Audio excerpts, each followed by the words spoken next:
Kesepakatan sebenarnya setelah terjadi hari itu diwakili oleh Qa'qa', kemudian dari Ali bin Abi Thalib, kemudian Thalha, Zubair, Aisyah. Masya Allah, karena niat mereka baik. Dari awal mereka betul-betul berniat baik, tidak ada niat yang lain. Maka kemudian mereka niat memperbaiki. Ketika sudah bertemu, masalahnya ternyata sama-sama rumit.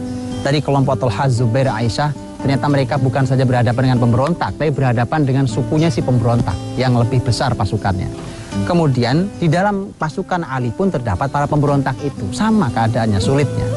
Sehingga Qa'qa' mengatakan ketika sama sulitnya mari kita tenangkan dulu. Sehingga kita bisa memilah nantinya, baru kita tangkap pembunuh Utsman. Mereka sepakat. Nah, karena kesepakatan ini, maka kemudian para pemberontak merasa tidak aman. Kalau muslimin saat itu Ali dan Thalha, Zubair, Aisyah semua sepakat, maka pasti kalau mereka sudah sepakat kita yang akan kena. Karena mereka tahu mereka sumber masalah, maka mereka mengatakan jangan sampai muslimin bersatu. Yang mereka lakukan adalah mereka kemudian membuat masalah. Mereka bahkan disebutkan malam itu mereka sempat berkumpul dalam rahasia, sebagaimana disebutkan dalam para ahli sejarah. Kemudian mereka mulai melempar panah dan tombak di antara mereka. Ada yang melempar panah ke arah kubu Ali, ada yang melempar panah ke arah kubu Aisyah radhiyallahu anha. Maka kemudian masing-masing menduga, mengapa kita diserang? Bukankah kita telah sepakat untuk damai? Akhirnya terjadilah esok harinya adalah peperangan. Peperangan yang sangat menyakitkan. Karena ini peperangan sama orang beriman. Dan subhanallah, karena mereka orang-orang yang baik. Mereka berniat baik. Sehingga di tengah peperangan pun mereka mengatakan jangan bunuh. Jangan bunuh orang beriman. Jangan sampai ditawan mereka. Jangan masuk ke rumah mereka. Tidak boleh. Karena ini perbedaan pendapat antara orang beriman. Bukan dengan musuh. Kalau musuh silakan tawan, silakan dibunuh karena musuh. Tapi ini bukan. Ali berteriak begitu, Thalha, Zubair, Aisyah semua berteriak-teriak itu. Tapi apalah gunanya teriakan saat senjata telah dihunuskan. Maka jangan sampai kita terlambat lagi. Bahwa begitu senjata telah dihunuskan, masyarakat telah tidak tahu mana yang benar, mana yang salah. Di saat itu kita menasihati, jangankan kita, sahabat pun berteriak-teriak. Bahkan Ummul Mukminin radhiyallahu anha berteriak, sahabat mulia Ali, Thalha, Zubair, mereka sudah tidak ada lagi gunanya berteriak-teriak. Keadaan sudah sangat kacau, peperangan terjadi, saling membunuh di antara mereka. Sejarah akan terulang bahwa bagaimana keadaan rumit seperti ini akan terjadi ketika muslimin memang dalam keadaan lemah di dalam internalnya. Sampai kemudian saat itu Ali bin Abi Thalib melihat bahwa korban sangat banyak terjadi di sekitar unta yang dinaiki oleh Aisyah radhiyallahu anha. Aisyah sendiri terancam meninggal karena Aisyah itu malah coba untuk dibunuh. Bukan Ali yang bunuh, bukan pasukan Ali yang membunuh, tapi para pemberontak itu yang mau membunuh Aisyah. Aisyah berada di dalam Haudaj. Haudaj itu adalah sebuah rumah kecil yang ada di atas punggung unta. Itu namanya Haudaj. Dan disebutkan oleh sejarah bahwa Haudajnya Aisyah itu sudah seperti landak. Jadi karena kotak begitu, kemudian anak panah bertancapan di situ semua, seperti binatang landak itu. Jadi panah, tombak menancap di situ. Sasarannya siapa? Ummul Mukminin Aisyah radhiyallahu anha. Dan bukan pasukan Ali yang salah, sama sekali tidak. Yang salah adalah para pemberontak itu. Mereka ingin mencelakai Aisyah, bahkan membunuh Aisyah. Para sahabat tentu menjaga Aisyah sampai korban berjatuhan di sekitar unta yang dinaiki Aisyah, baik dari kubu Aisyah ataupun kubu Ali. Maka kemudian Ali mengatakan kepada sekelompok orang tertentu di kalangan sahabatnya, ambil haudajnya, potong kaki atau tebas kakinya unta, kemudian dia jatuh, ambil haudajnya, segera selamatkan Ummul Mukminin. Subhanallah, orang baik. Tidak ada niat membunuh, tidak ada niat, mereka hanya ingin memperbaiki. Maka ditebaslah kakinya unta itu, unta terjatuh, kemudian haudajnya itu dibawa oleh beberapa orang yang diutus Ali, dibawa lari. Dan kemudian Aisyah diselamatkan oleh Aisyah.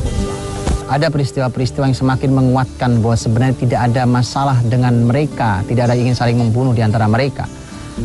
Thalha, Zubair menjadi korbannya. Saat itu bahkan Zubair bin Awam radhiyallahu anhu, dia mundur dari peperangan bahkan sebelum perang dimulai karena dia bertemu dengan Ali bin Abi Thalib. Ali mengingatkan, Zubair, tidakkah kau ingat kalimat Rasulullah SAW saat kau juga ada? Mengapa kau perangi aku? Nabi melarang itu. Zubair ingat, oh iya aku baru ingat. Kemudian Zubair juga diingatkan, saat itu Zubair melihat Ammar bin Yasir. Kemudian begitu melihat Ammar ada di pihak Ali, Zubair ingat hadis Nabi SAW bahwa ya Ammar, taqtuluka fi'atun baghiyah. Wahai Ammar, kamu akan dibunuh oleh sekelompok orang yang zalim, sekelompok orang yang memberontak. Tentu ketika Zubair berhadapan dengan Ammar bin Yasir, dia merasa kalau gitu kita kelompok itu, jangan-jangan kita akan membunuh dia. Dan makanya dia kemudian mengundurkan diri dari peperangan itu. Tapi kemudian justru lagi-lagi bahwa orang-orang yang memberontak itu ingin tetap kekacauan terjadi, tidak mau ada perdamaian, maka dibunuhlah Zubair. Tolha juga demikian. Tolha radhiyallahu anhu juga sama. Akhirnya dia juga terbunuh di peperangan itu. Saat dia berteriak-teriak, berhenti, berhenti, perang berhenti, jangan saling membunuh. Malah kemudian dia terkena senjata dan kemudian wafat. Aisyah yang selamat, Ali yang selamat radhiyallahu anhum ajmain, dan baik Ali ataupun Aisyah dan semua orang yang hadir, orang-orang beriman, semua menyesal. Semua menyesal. Bahkan disebutkan Ali mendatangi putranya Hasan yang saat di Robadah sudah menegurnya, jangan berangkat ayah. Walaupun Hasan juga akhirnya ikut ayahnya. Sang ayah memeluk Hasan sang putra yang sudah mengingatkan bahwa kemudian begitu dipeluk kemudian Ali menyesal dengan mengatakan ayah berharap ayah meninggal 20 tahun yang lalu. Aisyah juga sama. Aisyah bahkan mengeluarkan sebuah kalimat. Dia mengatakan bahwa demi Allah, kalau aku punya 20 anak dari Rasulullah Muhammad SAW, kemudian anak ini anak yang sangat baik, kemudian meninggal satu persatu, itu lebih ringan bagiku dibandingkan aku harus melihat peristiwa hari ini. Semua menyesal. Tapi sekali lagi bahwa ini penyesalan saat kemudian kekacauan sudah terjadi. Maka mari kita berpikir seperti kalimat para ulama. Bahkan kita diajari sampai berucap, apalagi sampai bertindak. Kita diajari oleh para ulama kita bahwa kita harus berhati-hati. Ada kalimat yang sangat baik, dikatakan bahwa jangan sampai kita berkata sesuatu dan kita perlu meminta maaf setelah itu. Kalimat sangat luar biasa. Jangan sampai kita berkata tentang sesuatu kemudian kita perlu meminta maaf setelah itu. Artinya pikirkan sebelum berucap. Jangan sampai kita menyesal setelahnya. Begitu juga dalam bertindak. Karena ternyata penyesalan semua sahabat tidak lagi berguna ketika keadaan sudah sekacau itu, bahkan korban telah berjatuhan. Kurang lebih ada 100-200 orang yang meninggal, dan orang-orang mulia pun meninggal di dalam peperangan itu, dan ini adalah merupakan kecelakaan sejarah di mana ketika ijtihad para sahabat Nabi SAW ada di wilayah yang sangat bahaya, kemudian terlibatlah orang-orang masyarakat umum, kemudian dimasuki oleh musuh yang menjadi orang ketiga masuk memprovokasi kanan dan kiri. Yang terjadi adalah pertempuran yang sangat disesalkan oleh para sahabat Nabi SAW.